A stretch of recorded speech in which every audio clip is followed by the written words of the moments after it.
Welcome back. Well, we have Sunil Subramaniam, CEO of Sundaram Mutual Fund, who joins in to discuss the fundamentals of the market. Sunil, hi. Thank you very much for joining in.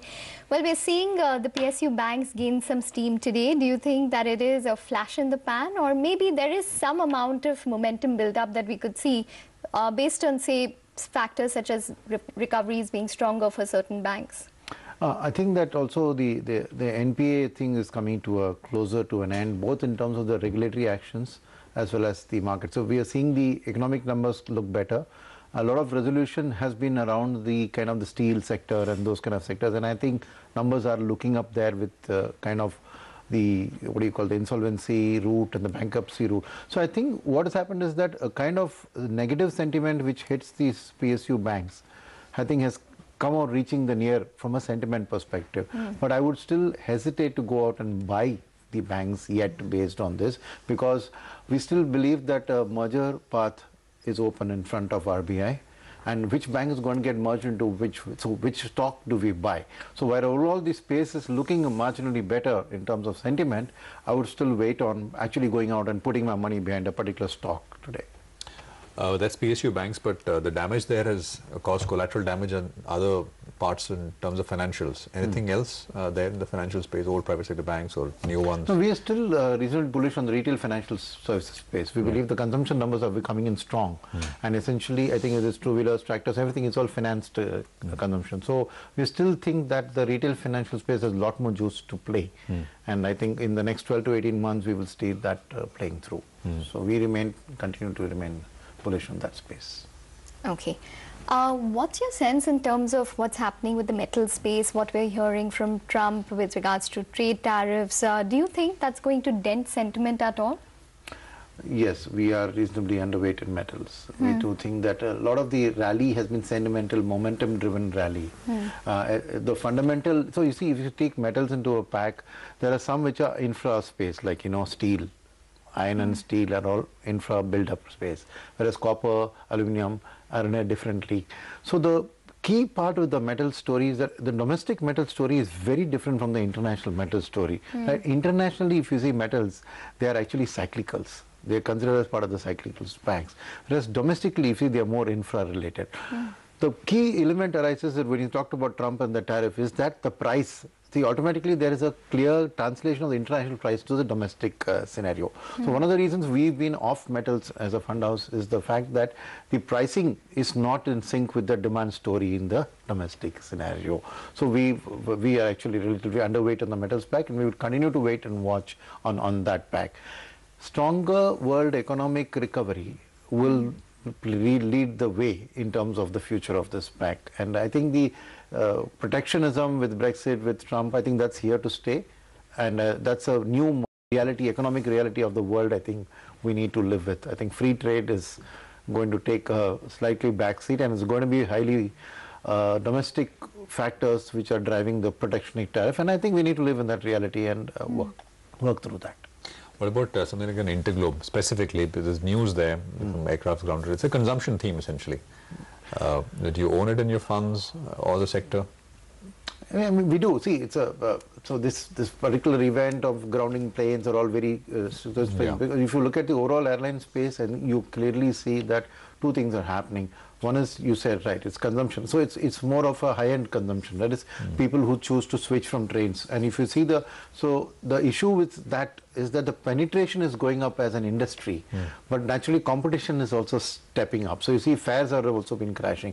So it's one of those peculiar things where I think the competitive dynamics are in play. Fares have not been crashing enough. I mean, I go check out fares, I mean, they seem pretty high. No, but I was surprised. I'll give you an example. I know my wife lives in Cochin, right? So I keep flying Chennai to Cochin. And the breakup, give me 2 minutes.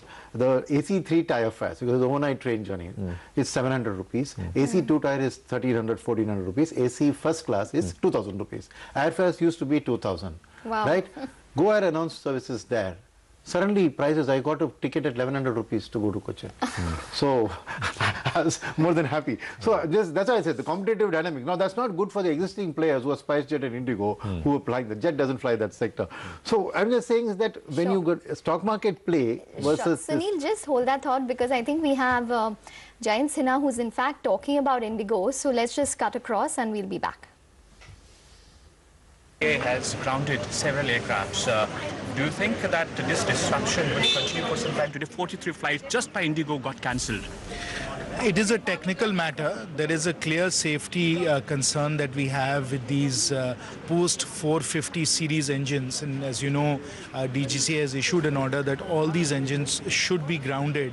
Of course, Pratt & Whitney, Airbus, Indigo, all of them are working to remedy the matter, but until we are fully satisfied, and obviously in collaboration with other regulators around the world, EASA and FAA, we will have to come to a joint conclusion on whether these engines are safe to put on planes again. And only when that whole process is completed and we are fully reassured will we allow these engines to fly. So till when do you think this kind of a disruption will continue? We understand that the Pratt & Whitney will keep on supplying the new modified engines to this. I'm an engineer myself, and I can tell you that it's very difficult to predict, given the nature of the fault, exactly when it will be remedied.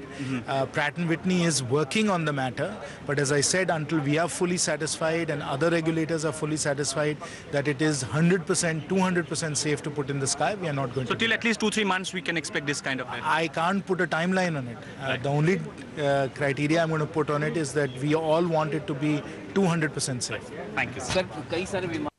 Absolutely, I think safety would be of prime importance in such a case. I'm sure that I would freak out if I was on a flight like that.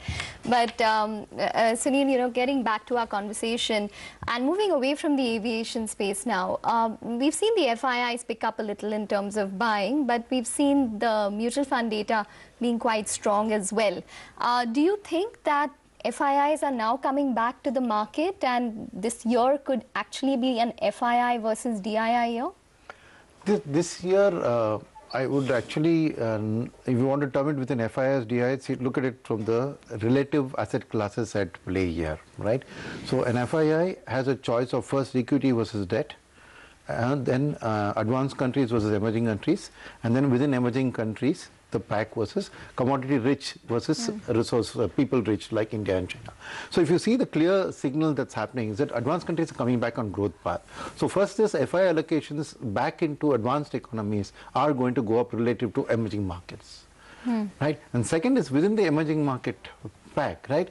If the advanced countries are going to go back, so commodity rich companies will see the demand go back. So again, emerging market, there will be commodity. So very hard to predict from an India perspective because we are not commodity rich and we are clearly in the future growth story. So the key element is that I think it will be a volatile FII year because as US data comes out, as interest rates keep spiking, the flow out of money, there will be volatility. The long money will come to India because Indian economic story, the growth is looking good, numbers are looking good, print is coming good. So I would clearly distinguish saying that short-term hot money will be even more volatile this year than last year on FIS, but long money will continue to stick.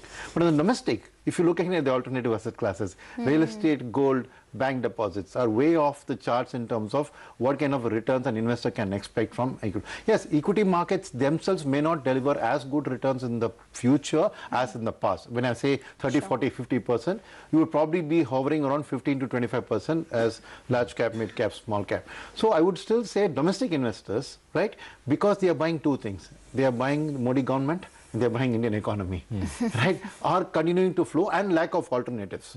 So the domestic investment will be continuous bias through the year. Where they buy will be depends on where FIS sell because they are basically got. So what's the difference? DII is buying every stock with a 3 to 5 year outlook. There is a tactical element at play at 12 to 18 months, but by and large, you're saying 3 to 5 years what's going to do well.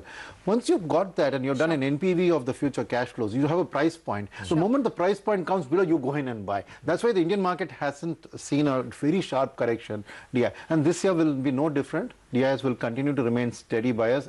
SIP flows have touching 7,000 crores a month. We didn't touch upon that, but it's been very, very steady last month. Sunil, thanks very much for coming in. Appreciate you joining in with that. Have to take a very quick break. We're being told 34 points higher on the Nifty.